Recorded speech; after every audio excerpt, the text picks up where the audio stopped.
And we're back with another episode of the Lakers Fast Break podcast. It's Gerald Glassford coming right back at you here from Lakers Fast Break, Pop Culture Cosmos, Inside Sports Fantasy Football, and Game Source. We truly appreciate everyone out there listening to all of our shows. And if you can, please give us a 5-star review wherever you get your podcasts.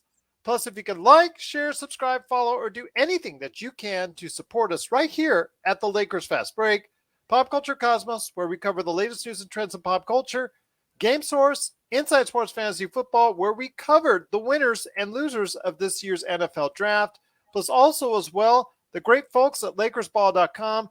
Be part of the great forums that they have each and every day that they talk about so many things when it concerns the Lakers at LakersBall.com. Plus also as well, the great articles that LakerTom has and Jamie Sweet has waiting for you at Lakerholics.com, plus our good friends at the Hoop Heads Podcast Network. Big shout out to you, Mike, that goes ahead and does everything he can to support us right here at the Lakers Fast Break. And if you can support all of us and give us a subscribe on YouTube, it is sincerely appreciated.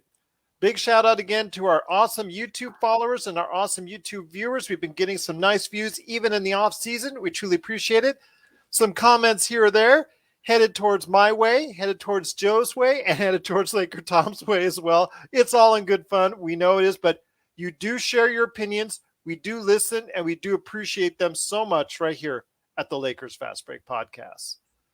Well, speaking of opinions, it looks like Jeannie Buss is getting a little bit more opinions than what was previously anticipated, because lo and behold, that appearance late in the season by Phil Jackson is not a solitary one, as rumor has it now, amongst a lot of the sources that are out there, is that the Zenmaster himself has come out of the Montana Ranch. That's Phil Jackson, the guy who has more rings than he has fingers, and he's come back to go ahead and help assist in the coaching search, if you believe what the rumors say, which makes it an already, well convoluted issue, which LakerTom and Joe Soro and I have talked about ad nauseum.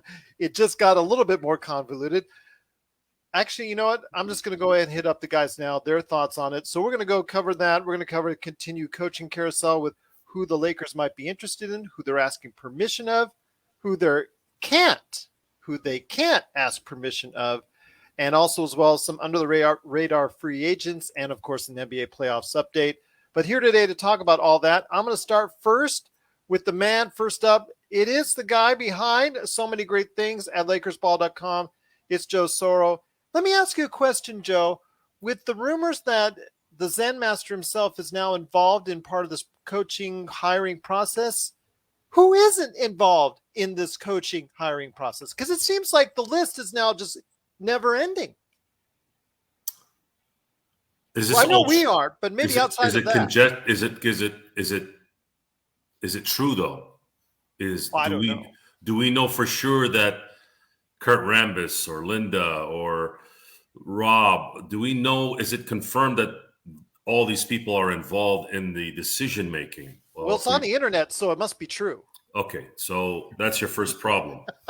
I do see that they're talking to up-and-coming coaches. Yes. Which is a good sign.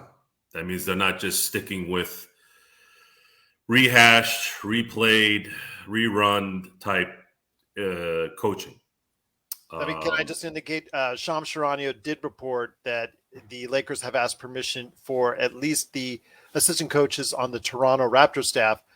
Unfortunately, they're not going to be getting a hold of Nick Nurse, because that was quelched by Masai Ujiri already, saying the Lakers would be dreaming if they could go ahead and get a chance to talk to him. But the assistants are fair game. Did he actually say that? It's been reported by Shams Charania. Masai Ujiri? Yes, yeah. He said that dreaming. Yes, he said he went. But he said it in a comical way, not necessarily. He didn't come out and say there is no circumstance under which I would not coach the Los Angeles. No, but he said it's nice to dream. He dreams all the time of getting Kobe on, and it could be negotiating for a first round draft pick. It could be a lot of different things. Yeah. So The advice from a basketball man like Phil Jackson isn't something that's a problem. I think that's who you want to get advice from. This is someone who's coached the greatest players of all time, is a master psychologist, at least in the sports world. There is some skill set there that can come in handy. Which direction they end up going, from what I've seen so far, I think they're going to probably have to go with someone that's new. Quinn Snyder, Nick Nurse. I know D'Antoni's. There's some rumors that D'Antoni might be going to Charlotte. Obviously, D'Antoni, Mike Brown, those guys cannot be coaching the Lakers again. That's a no-no. Well, but Quinn Snyder hasn't been fired yet, so it looks more and more like the Lakers would have to do something as far as it would. Maybe Utah's waiting on their decision on which of their big two are they going to trade before they fire Quinn, or maybe they just angling for a draft pick before they fire him. I'm not a supporter of spending player assets for a coach. That's just not. I mean, it would have to be something where if they had to give up something to get Phil Jackson in 2000, that's a completely different story. But plus, we're also on the exact opposite of actually the number of draft picks we have from, let's say, someone like Oklahoma City, like a team like that. I mean, that has an abundance that could actually play with something like that. We have very few assets to offer. Well, I don't. There's no. They've been keeping it somewhat quiet, which is good. There is some public stuff with them trying to speak with, again, assistant coaches on winning staffs. That's a good indication that they're smartening up a little bit and making sure that, you know, they do their due diligence. The due diligence is important. The last coaching search, they went the right way in trying to get Monty and trying to get Ty Lue, and they respectfully declined. And then they got Frank Vogel, which, in my opinion, was the right coach between 2019 and 2021 for that team. Which direction they go now, we've talked about this, and I'll just kind of keep it brief on this particular situation. You want to think beyond. You want to think AD taking over at some point, and you want that coach to be a part of that. So whomever they get, which I believe, if that's the case, they're going to need to get a Darvin Ham or one of the assistants from Toronto, someone that has some talent, someone that's come from a winning situation, and someone that you think might have the temperament to deal with a LeBron James. I think they can deal with an Anthony Davis. Anthony Davis has always kind of come off as someone who was very accommodating for a star of his magnitude. They're going to have to kind of deal with LeBron at least for the next couple of years, and then, you know, let's see what happens after that. There was some talk about Becky Hammon. I don't know how, and that's some post from Lakers Ball. I thought I'd bring that up. Becky Hammon, if I was her, the last job I would want to start my possible iconic NBA career. And I say iconic, you know, beginnings, meaning the first woman to be an NBA coach, head coach. I would not want to start in LA. LA is a vicious market to coach. It's a vicious market to play in. She would want to go, replace Pop. Maybe that would probably be the easiest thing for her. So yeah, we're looking at. I believe if I had to make a choice right now, I believe we'll be getting a top-notch assistant to take over the team, and it'll be somewhat discussed with LeBron. Hey, what do you think about, let's say, Darvin Ham? And his saying, yeah, I think I could definitely play for Ham, and let's see what we can do with putting the roster together in a way where it works. They're wanting to have a coach before the draft sounds like they want this coach to put the team together a little bit, which initially I thought, take your time and wait until after the draft, considering we don't have any draft picks. At least before free agency, that would make sense. But if that's what they end up doing, it's likely because I'm assuming this, and I know assuming is not good sometimes, but I'm assuming that they're doing this now to maybe have the coach have some influence on the roster. This is another good thing if you're doing that. And Phil Jackson being involved would make sense on how they're approaching this, because Phil Jackson is a community guy. He likes the team concept. He likes everyone being involved. He likes everyone helping each other. So if that's the case, it starts to make sense why there's advice being asked from someone like Phil Jackson. It's going to be, again, guys, they could do all this right, but in the end, can the big two stay healthy next year? That's really the most important part, is can those guys stay out there healthy? But if they at least get the floor, secured with good leadership and a good coach, you can't solve everything, I guess, if you can't, if it's not possible. And at least this is a start. It is a start indeed, but I agree with you. It's all about the health of LeBron and AD. And also here today to talk about the goings-on with this coaching carousel is a good man indeed. You got to go ahead and check out his latest articles at LakerHolics.com. Also, as well, check out his Twitter, because he retweets a lot about some things he sees in the never-ending cycle for the Lakers at LakerTom on Twitter. It is LakerTom, and in the words of Star Wars, may the 4th be with you. Truly appreciate you stopping by.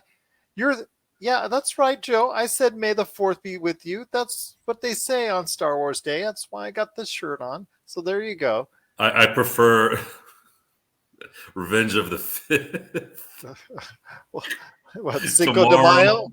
Tomorrow. Well, I love Hispanic food. I love Mexican food. Absolutely love it. I love food that tastes good. Well, there you go. Well, sorry, Mexican food does it for me. It always tastes good. So you know what? There you go. Mexican food anytime for me. But LakerTom, that aside, good to have you here, my friend. Your thoughts on this situation going on? Again, they're not trying to go through the same retread of coaches that, let's say, Sacramento looks like they've narrowed down their search to. They're actually reaching out to organizations that are winning and in a current place of a at or near or in that realm of championship contention. And they're looking to try and see if they can pluck, or at least talk to some minds from those type of organizations.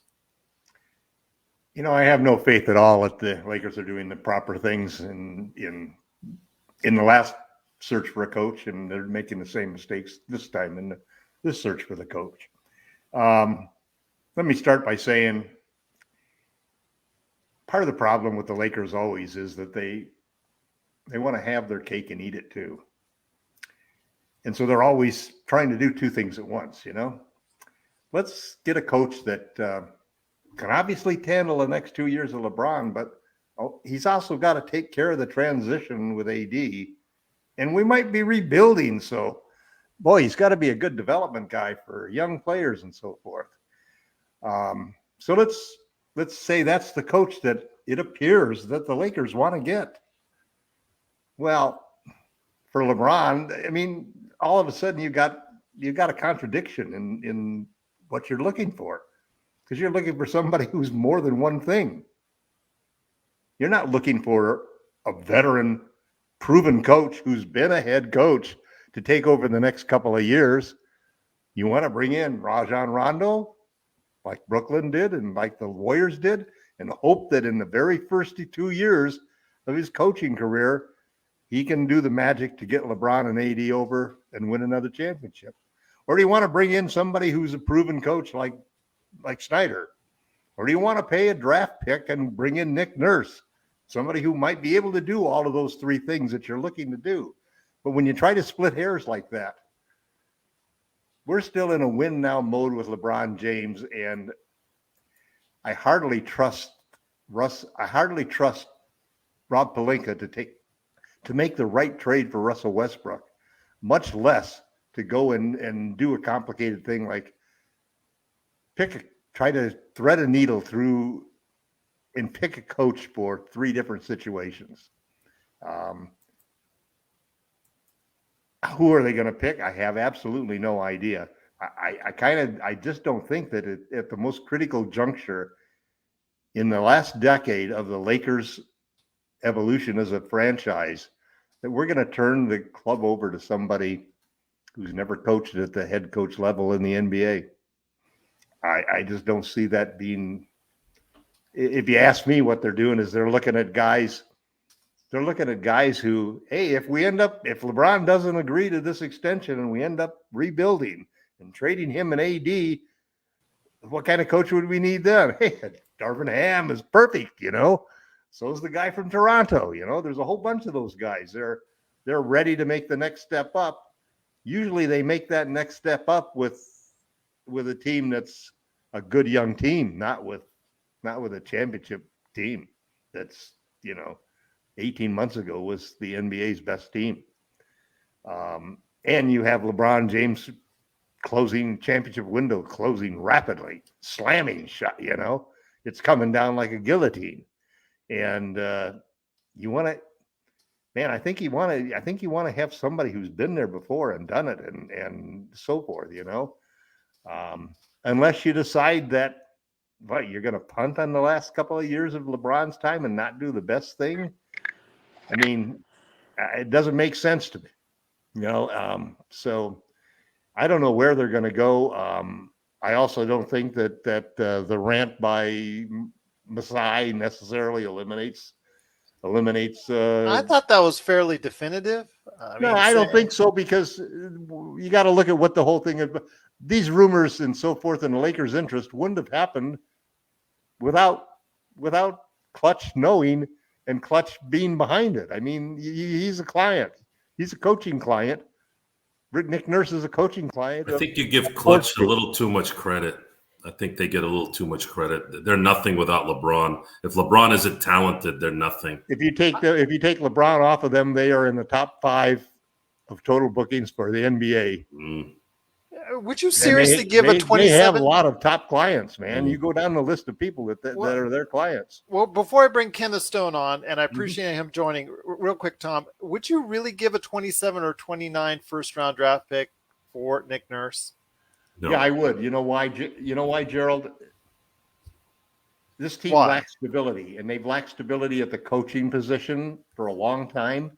And what it really comes down to is it would be a commitment I would view it as a commitment, a serious commitment of the team to go outside of the normal course and bring in the best coach they have, and then to invest that money, pay him what a great coach gets paid, give him the power to create his own staff, and then build a roster that he wants to do. He plays the kind of basketball that I like to watch, and I think he'd be a terrific coach. And yes, I'd prefer to give him the 2029 pick, but I'd give him the 2027. You can go get Jay. You can go get Jay Wright and not spend any draft collateral. And okay, that's a great idea. I'd go for that too. I'd go for that too, Joe. Yeah, we need a leader. Just don't give me an assistant coach at the most critical juncture in the franchise's history. And also here today is a good man indeed. He is already migrating over a lot more often to our on-air facility here. It is Kenneth Stone, a.k.a. Mr. Lake Show, wearing the Houston Astro colors. That's another argument for another day. That's another argument, Joe, for another day. That's another hour and a half right there for you. Great to have you stay here, right Kenneth. here. You stay right here. All right. He's been wanting to talk to you. He's been wanting to talk to you, Joe. But great to have you here, Kenneth. Kenneth, thank you for joining us. What are your thoughts on as you hear you see the rumors, you see what's being reported on, you hear what's going on as far as every day when you're listening to the other shows, you're listening to us or whatnot. What are your thoughts as far as how the Lakers should approach this? Should they get this whole entire crew in that they're talking about? Now they're talking about possibly even Phil Jackson in on this decision making. What's going on with just getting a coach for the Los Angeles Lakers?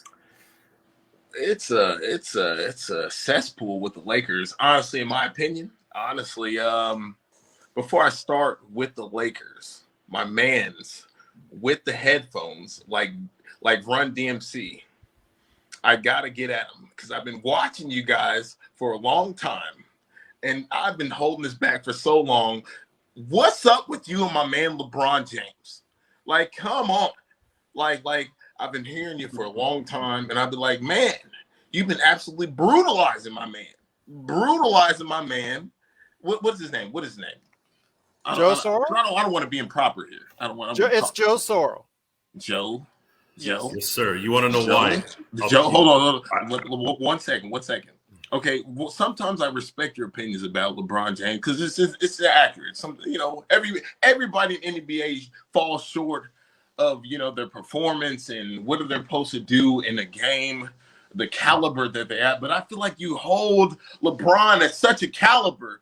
Okay, this is not about that. You asked me about the coaches, but I'm not gonna leave you on that point. But check this out.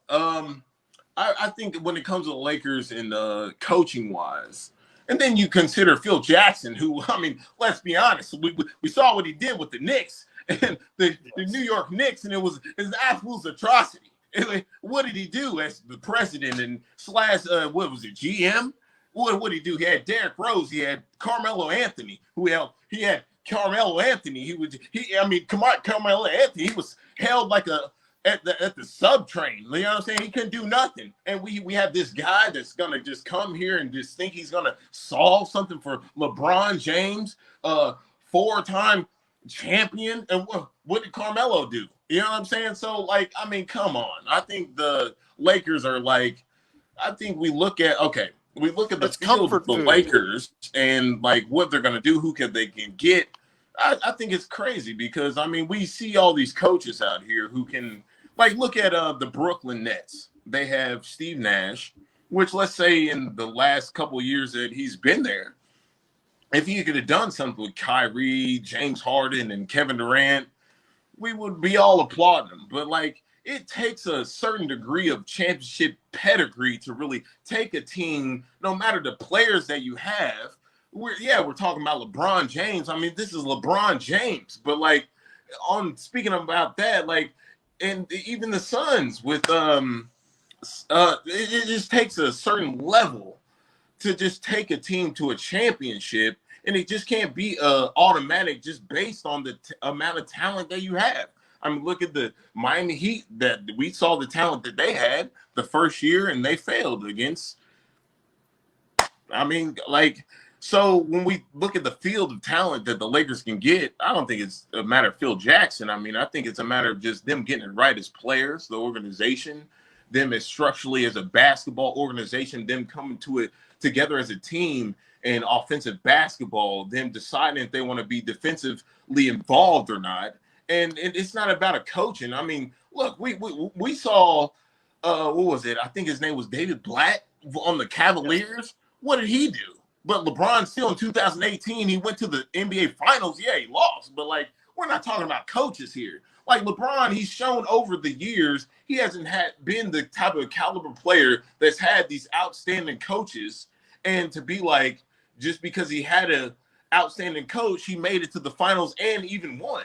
I mean, we're talking about a different caliber player here. We're not talking about Kobe. We're not talking about Michael Jordan.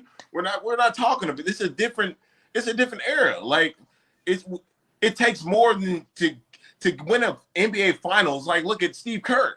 He's lost with Steph Curry. Like, come on. Like what are we saying here? Like, to find a caliber coach for the Lakers, it's not about the coach. LeBron don't want to listen to nobody. Right? Well, at this stage of his career, it's going to be hard to say, okay, LeBron, I think you're wrong and you need to do it this way.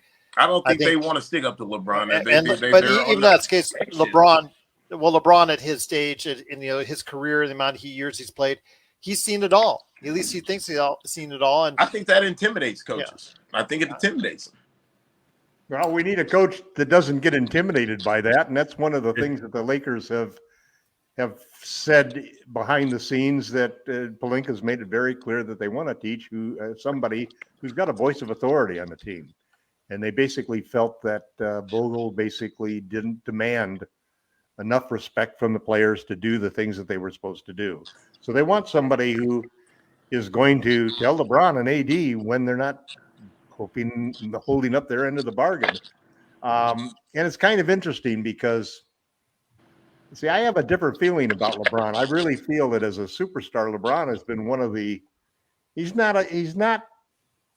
don't get me wrong, he's not a guy who's not afraid that if he doesn't like what the coach is doing, he'll get the coach replaced.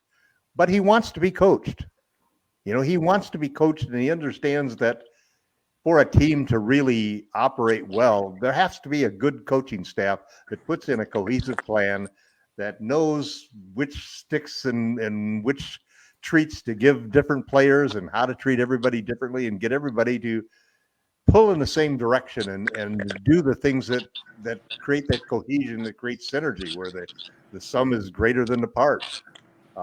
So the coach is really important in that aspect. That's not to say that there haven't been teams with lousy coaching that have won on talent alone, but boy, the way the NBA is right now, where there's a star on almost every single team and 2 stars on some of the teams and 3 on others, you really need to have everything working. You can't walk in. I mean, injuries are going to thin out the crowd, so to speak, and eliminate some competitors. But basically, you're going to have to beat a lot of good teams to win the championship, and you're going to have to do it over a consistent period of time. And it's a combination of having a perfect storm of good luck to win, and a good fortune and good health, and just the timing that this is your year. 2020 was the Lakers' year. Last year was the Bucks' year. I agree. These years, who's going to be this year? But the Lakers need to. The problem with all of the various, you've got all of these different people inputting into the decision-making process that Gerald went through. And you could probably add Phil Jackson and Magic Johnson as people outside of the organization that still have a great deal of pull within the organization. But you've got so many cooks in the kitchen, and Rob Pelinka is supposed to be the guy who makes the decision. He's supposed to be the one that takes all of this advice from the people that are above him in the organization, the people that are consultants to the organization, and the respected people that Jeannie Buss still considers their opinions as important. So Pelinka's to take all of these things together and come up with a plan. That plan hopefully has an identity for the team, and we have a coach that fits that identity, and we go out and we get players that fit that identity, and that's the strategy that controls all of the moves that we make during the off season. Fortunately, the Lakers have a big advantage because they're a big market team. They've won 17 championships. They're in LA. They're Hollywood. They got 2 superstars. And there's some players that don't want to do that. Kawhi Leonard, for example. There's other players who love the opportunity to play for the Lakers. So even though we may be a chaotic front office and a dysfunctional franchise, we still win, and we're still that's the way it's still going to be. We'll find a way out of this mess, even though we don't have the best front office, even though we don't have the best coach, because most of the time we have the best players. And that glass for you is always half full. Of course. That it is. Joe, do you have any thoughts? What do you got to say, Joe? Man, what do you got to say? Where do I start first? LeBron or the coaching? My LeBron my LeBron irritant is, it might be a generational issue to a degree. Oh man. I'm a Gen Xer. He's a millennial. Gen X and millennials are like cats and dogs. However, I'll explain my irritation with LeBron. LeBron tends to say things in situations that a real leader shouldn't say. For example, and I've said this a few times, when you're talking about wanting to play with other players that are not on your team, that to me is a disrespect to those teammates that are on the team. And it's constant. It's all the time. Anytime he has a minute to talk, he's always bringing that up. That is one of the things I would say to him and say, look, what's this fascination with playing with every great player you've ever known in your life? How about focus on who you have right now on the team and let's go win it? There was no issue with him and the decision, the decision to get together with Dwayne Wade and Bosch, I couldn't have cared any less during that time. I thought it was ridiculous that people were going crazy about that, but that's what people do because they have no lives and they need something to complain about. I don't complain about things just to complain about things. I'm complaining because he's an LA Laker and he's talking about wanting to play with Steph Curry, wanting to play with Kareem Abdul-Jabbar and Magic and all these people. I'm like, at what point are we going to get past this? Now, LeBron James is the Peyton Manning of the NBA. It's going to be very difficult to run a operation on the court that's not going to be LeBron heavy. That's just the reality of what we have to understand. Just like Peyton Manning, you're not going to run the Belichick offense like you did with Tom Brady. Manning is the A to the Omega when it comes to the offense. He makes pretty much all the decisions. LeBron kind of does the same thing, and that's fine. He's been able to prove that he is talented enough to be allocated that responsibility.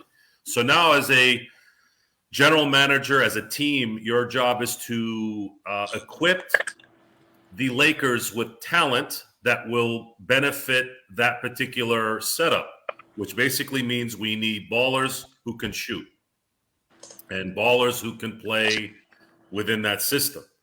The Lakers, and again, how do you know until you see it, right? LeBron has played with every star in his career, and it's played out well.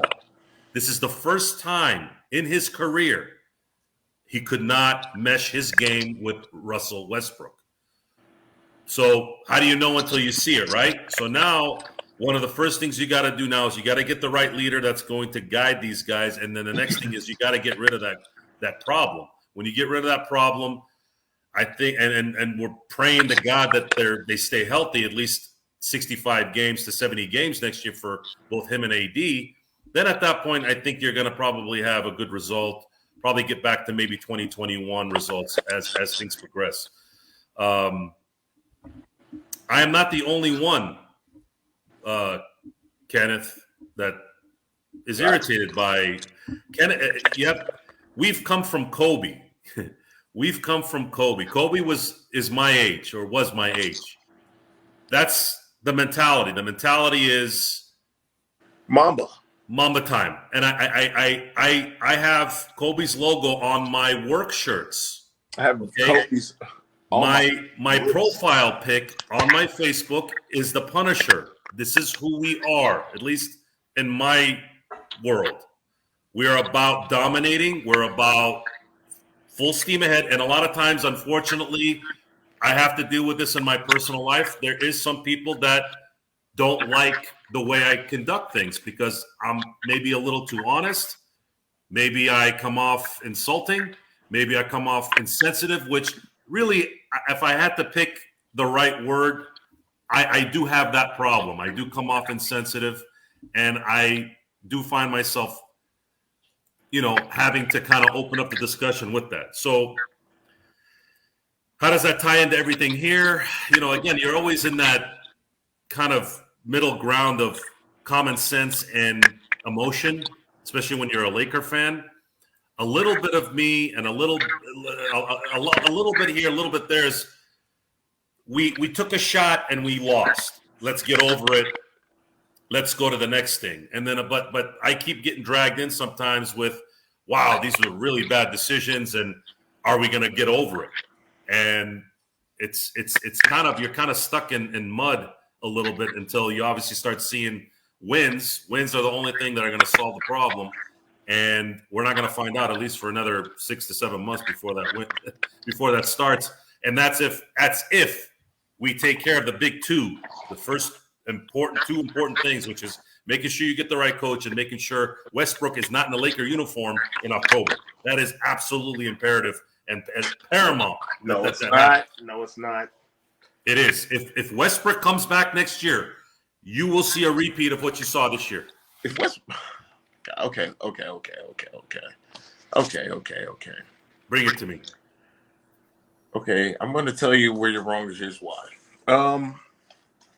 Okay, can we all rewind when LeBron first entered the league? When he was with the Cavaliers, can we honestly say or speak of when LeBron was actually with a qualified coach, qualified up echelon that really took or had a history of taking teams to a finals or even conference finals or even second round playoffs? That would take a while to look up. Until he got to Eric Spoelstra, which was really, and he wanted him fired after the first year. No. When he this first year championship, when he went to the Miami, when he first won as his coaching wise, Eric Spoelstra, which is really Pat Riley, the Miami Heat organization, which was like grand, we get it. But anybody else the caliber of that since then, those 2 years, and then he went back to the Cavaliers. In the beginning of the years, he had Mike Brown. We went back to the Cavs. He had David Black, and then he had they hired. When it comes to coaching of okay, I'm going to break this down. When it comes to the talent of LeBron James, I think we're actually entering an era where we're actually seeing as the NBA in 2022. Like, forget the past. This is now and moving forward. We're actually discovering and witnessing a player, honestly, that we got to keep it real. That can he be coached? Can he look at his experience and what he knows, and then you think about the players around him when they join LeBron, and comparatively to anybody else at this point when we're talking about Lakers moving forward.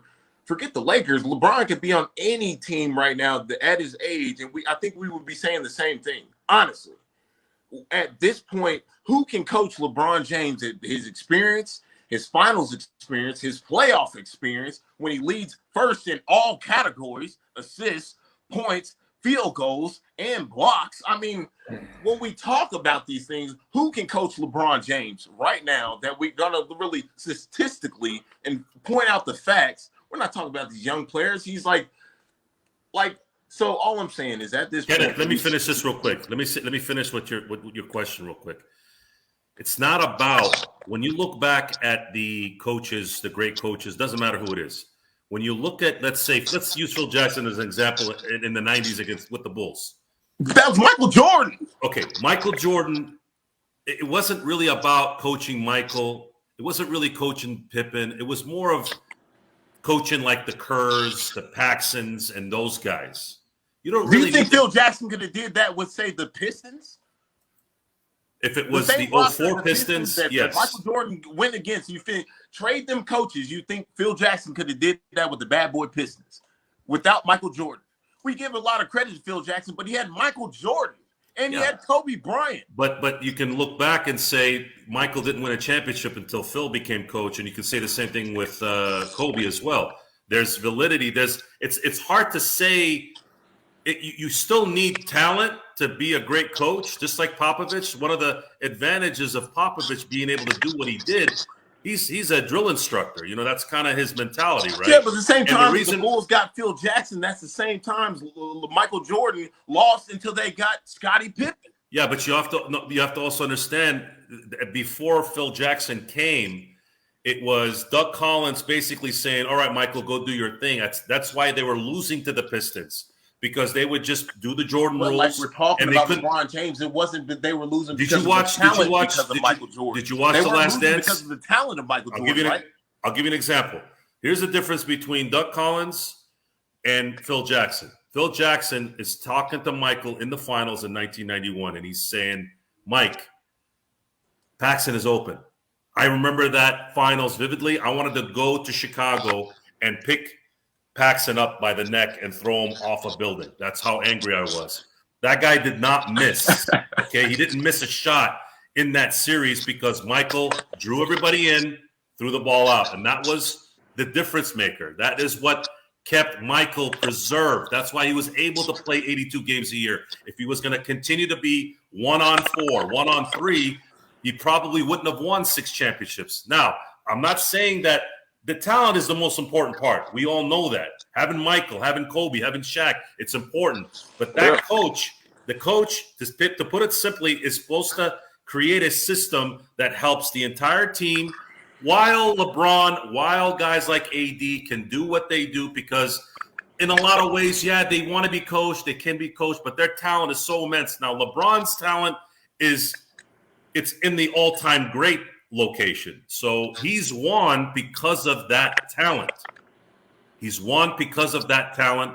He could have won more had he maybe had a little bit more viciousness in him, but that's a story for another time. No. I'm not letting anybody off the hook. So say if Giannis in the Bucks and the Milwaukee Bucks, if the Milwaukee Bucks, let alone if they make it to the finals, we don't even know. But if they lose, are you going to tell me that?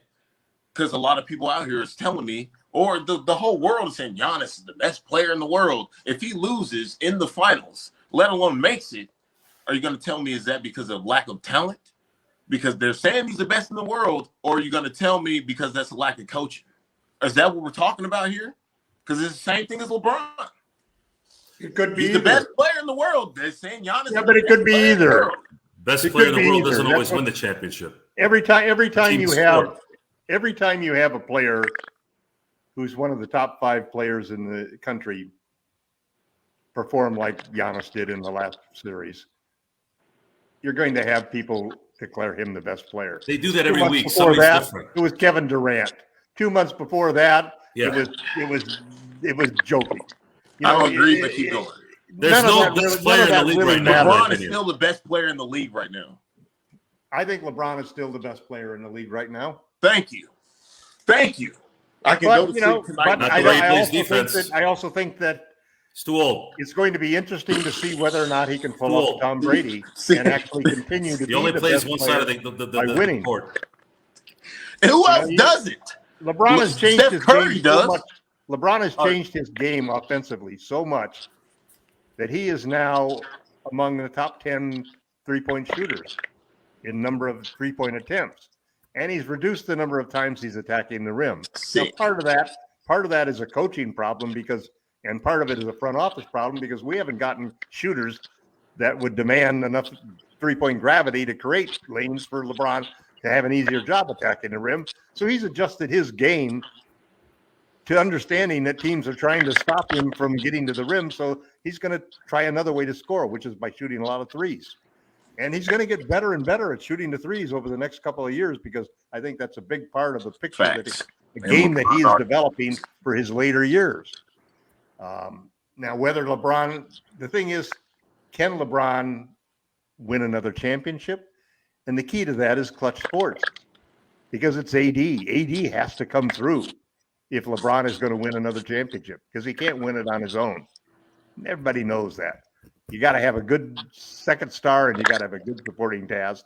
And frankly, you got to have a coach that creates a system, just like Joe says, creates a system that allows LeBron to be better than he normally would be.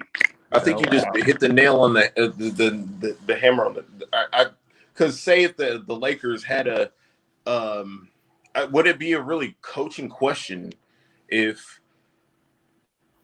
it's not a matter of LeBron and the coaching, it's really more so AD, because if you question the season before they got AD and LeBron got injured, had he not got injured, I think they would have made the playoffs, and I think they would have went far. We've obviously already seen LeBron in the playoffs. Without AD, I think they would have definitely had a beautiful chance. I mean, how could we discount LeBron James in the playoffs, period, after the history that he's shown us? And the thing you can discount him now, though, the problem, Stephen, is that it's the injuries, man. I think it's an AD problem. The injuries have made us forget how good LeBron and AD were 18 months ago. So say if the Lakers had, say, as instead of AD as a power forward center in the league, you scout the league and you say who else could probably replace AD if they were to trade AD for a caliber player in the last 2 years, just to, for just argument's sake, to be like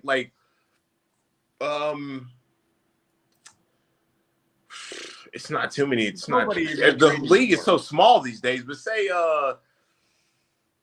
gosh, who can match AD? Because we're all comparing somebody to AD because he's been injured. But him healthy, nobody can probably value-wise in my mind, and I don't think the other guys on this forum agree. It's AD. He's the AD. But Ben Simmons, it's not LeBron or Coach. The other guy who has that kind of value that AD does, because he can guard all 5 positions.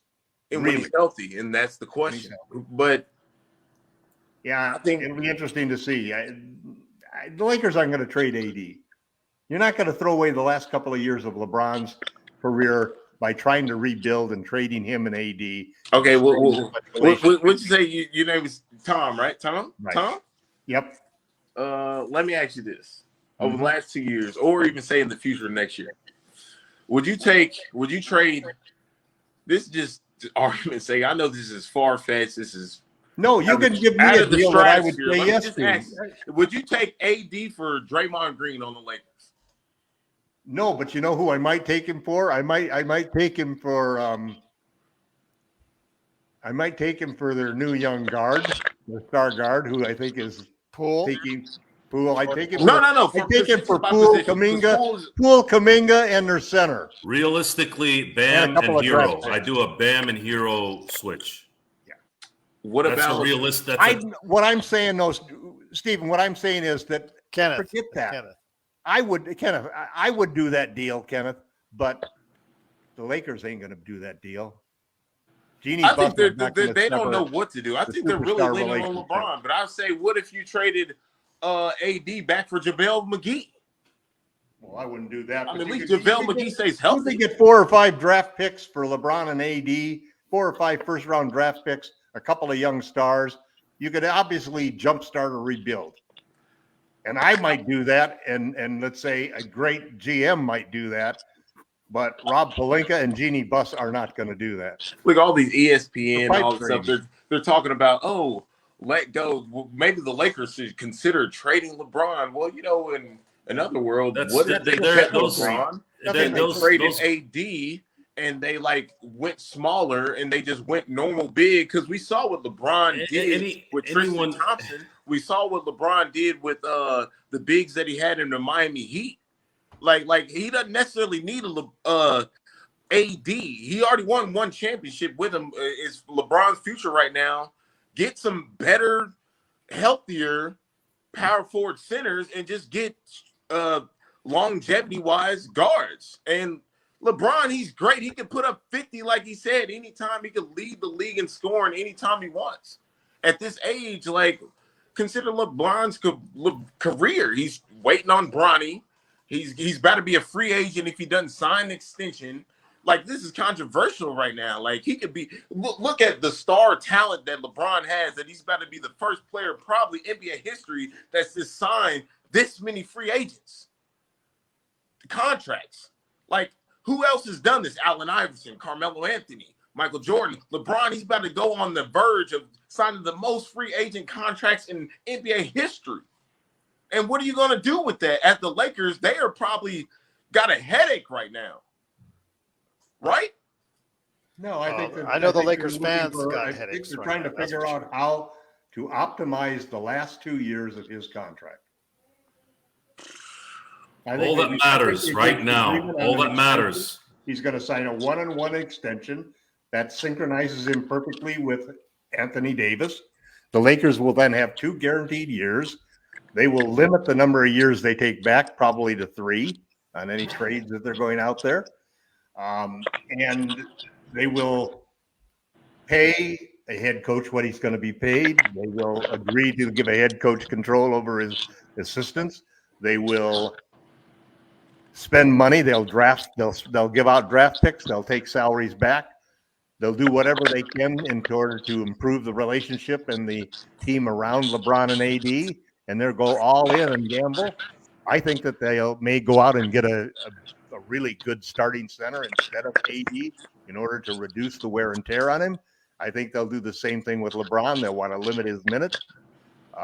And I think they're going to hire a veteran coach, not a secondary. Lakers need to get Kyrie Irving. Joe, I know you wanted to chime in, and then we'll go ahead to the NBA playoffs and then before we head on out. But go ahead, my friend. I think we're starting to go off the track a little bit. We've been way off it for a while. Yeah, bring us back. We have to do first things first. We got to bring the right leader in to coach a team in a city that is foaming at the mouth as we speak because we're not winning. And this is someone that is going to have to, you're gonna. That's the most important thing is you're gonna have to bring the next guy that's gonna understand how to deal with that. If you give him a 4-year contract, this guy's gonna have to understand it's pressure every day, every hour, every minute of the day. Well, hold on, pause. Do you have any problem with David Fizdale? Oh, he's not terrible. No, I would never hire him. Terrible. Yes, No. I agree. I would not Absolutely hire not. David Fizdale. And Not I know Phil Handy, not Fizdale, none of those guys. No. I know you mentioned in the Fizdale, comments on Phil Handy. No. We need a coach that can put in a system that makes sense, that can motivate. Fizdale's a great man. I have a lot of respect for him. I think he's a good person. But head coaching material, especially in LA, no way. The field, there's nobody. There's nobody. Right now, yeah, it's looking like there's really nobody. Which you're going to have to.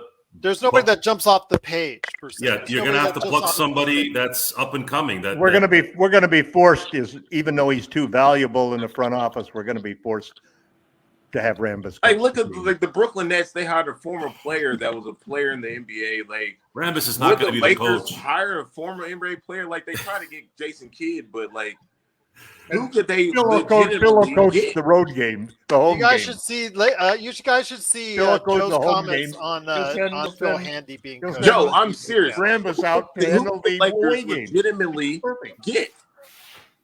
I think Rondo would be a good choice again, but I don't think he'll be picked. No, I don't think he'll be picked. Realistically, who they're gonna get is gonna be someone like a Darvin Ham, someone that's second to a winning situation where they are, i.e. Toronto, i.e. Milwaukee. If you want to bring someone in that's fresh, that's healthy, that's young, that has some spry, that has some up in their game, that's what you're probably going to have to do. And again, the reason why I was suggesting the first-time rookie coach trying to tell LeBron James and Anthony Davis what to do would be a disaster. So you bring in LeBron, and let's say I'm going to use Darvin Ham as an example. Darvin Ham is 6'7", so he's going to be looking eye to eye with LeBron. He's going to sit down and he's going to say, "Look, I'm going to tell you when you screw up in practice in front of everybody. If you can't handle it, then I can't take this job." That's going to be hard. Then that's look. If Tim Duncan can do it, you can do it. Okay, you want to get 5? You want to get 5 and 6? You want to pass Jordan? You got to do that. If he doesn't do that, then LeBron can stay at 4 and he can get the all-time Duncan scoring didn't record. Want to be a coach. That's not how you get your star player to do what you want him to do. There is no other way, guys. Yes, there is. No, there isn't, because we just witnessed someone who kisses somebody's ass and they lost. We have the guy. We have the yes man. We had him, and we just fired him. Matter of fact, we embarrassed him on the way out after winning a title in 2020. That's not going to work. Either you do it or you don't. There's no more gray area anymore. There's no gray area. It's black and white.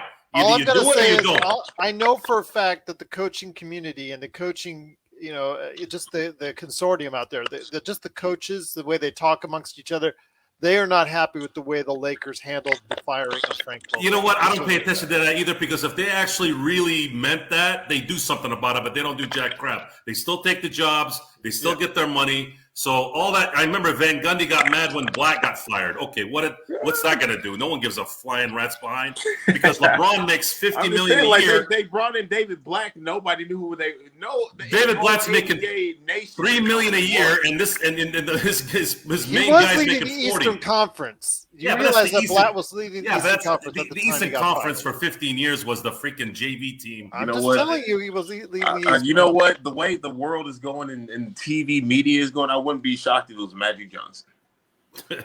Again? No. Showtime on show, like all the shows that he's making. I would not be shocked. He got fired as vice president. Magic is done with that. I would not be shocked. Now, what you're saying that's now they call me Magic. Now it's going to be called They Call Me Coach again. No, Magic had a 5-11 record in his one stint. It's got to be somebody, right? It's LakerTom. We'll go ahead and make LakerTom. Where did LakerTom go? He finally got tired of our coaching information. Probably indeed. But if you have thoughts out there, you know where to go at Lakers Fast Break, LakersFastBreak at yahoo.com, here in the Facebook comments, or you've been great on the YouTube comments. I heard like Joe just went off on the YouTube comments. People going I off can't wait saying till the game. LakerTom was out to lunch. I'm assassinate Joe. Yeah, You just got to get rid of that shirt. That shirt needs to go in the trash. You guys, okay, because you got a Dodgers fan. I'm in Texas, man. I'm in Texas. I don't be a Ranger fan. You know what, Kenneth? I'm an Angels fan, and you beat up on the Angels every year. Every year. I know. Angels beat up themselves. I don't need to beat them up. That's true. Joe, what are you, hurt, man? They can't pitch usually. No. They can't. They're usually hurt by the third. Third month of the year, they're usually hurt, and they can't pitch. Dodgers. Right. I understand that, but. Guys, before we head on out, the NBA playoffs are around. We just saw the Phoenix Suns dismantle the Dallas Mavericks in the fourth quarter. Yeah, people should just turn off the TVs as soon as if Phoenix is leading, and by the time the fourth quarter happens, because they're undefeated for the entire season when they're leading in the fourth quarter. So going into the fourth quarter, I should say. Yeah. So that's already 2-0 as that series heads to Dallas. I know also as well we had earlier today. Without Joel Embiid, looks like Philadelphia is going to roll over to Miami. So hopefully Joel Embiid will get back when they head over to Philadelphia because they're down 2-0 to Miami. The series, though, that's heading back to Milwaukee could be a feisty one as Boston and Milwaukee go back tied. Really looking forward to that one. And then, of course, you have the clean play that's going on in between Memphis and Golden State. My gosh. I feel so bad for. I can't help but hear the irony in Steve Kerr saying that it was a dirty play. I know when he's got the dirtiest player on his team. I swear Kerr is another kind of LeBron guy in that he says the most outrageous things at the most hilarious times, and you're sitting there going. He was like sticking up for. He was sticking up as a coach. He was, and you got to credit for that. But also, fight no matter what. But the NBA misses LeBron. Who does he have? No, the ratings were higher this year than they were last year. Well, the Astros and then the bubble, winning the pennant this year. The bubble as well. But Draymond Green got kicked out in Game 1. People say whether or not that was just a flagrant 1 or 2. You can decide on that, but there was no question on. That's the topic. I think Draymond was the guy was already going down. Like, come on. Dylan Brooks, that was clear cut. That was dirty, and obviously we see the results. Gary, we've been on street court all day. Happened in the Draymond situation. He got right up. Come on, man. Got right up. It's just Gary Payne the second broke guy down, and they raised. It's just the freak that he put his elbow out there and got it broken. It could have happened on the move Draymond did. You don't grab a guy by the damn jersey and pull him down to the ground. He was already going down. I think he wasn't. I don't think he was trying to. I would have done it. On the ground. Like he clearly was in the air, so gravity-wise, in nature of gravity, he was kind of come down. What goes up got to come down. I I thought the Dylan Brooks was dirtier than Draymond Green's, which is shocking. Way dirty plays, man. Yo, I'm telling you, the Astros is winning the pennant. The Astros and losing the World Series. I'm not going to say anything again. Wait a minute. The Astros, I thought they got kicked out for cheating. Kenneth, I'm not going to say anything because next week Ohtani and Trout could get injured. So you know what? I'm not going to say anything when it comes to the Angels. H-Town. Yankees have best record in baseball. Yeah, you know what? Yankees. Credit the Yankees. They've won what? They went and they got beat last year by who? They got last year by who? Yeah, that was last year. That was last year. And then, Joe's Dodgers. Yeah, they've won the World Championship before that. So there you go. All right. But right now, again, some interesting playoffs, especially in as far as the Memphis Golden State, as that heads to Golden State 1-1. And then you also have what's going on in Boston and Milwaukee 1-1. The other two series, I think, are decided, although we'll wait and see when it comes to Joel Embiid. But if you have thoughts on the NBA playoffs, please share them. Lakers Fast Break on any of our social media. YouTube, and of course, where we get your podcasts. But guys, it's been great having you on. Hour in. Hey, I don't mind it going off the rails because we always need a good source of discussion. We can always find a good source of discussion, whether it's LeBron James, whether it's the coaching carousel. We didn't even get a chance to talk to free agents. We'll go ahead and talk about some of that stuff coming in upcoming episodes. But guys, great to have you here. I cannot thank you enough for stopping by again. Thank you. I'm at Joe because mano y mano. I'm coming after you, B. I'm coming after you. But you know what? Respect for what he everyone. says is blasphemous. Well, respect to everyone for sharing their thoughts. I was born for the action. Fair enough indeed. But please let us know your thoughts. Always Lakers Fast Break. And again, big shout out to the YouTube viewers. Truly appreciate everyone. Kenneth, you're just cracking me up, my friend. But great to have everyone here. Thank you so much for stopping by. We'll see you on Sunday night and Monday, wherever you get your podcasts, right here at the Lakers Fast Break Podcast.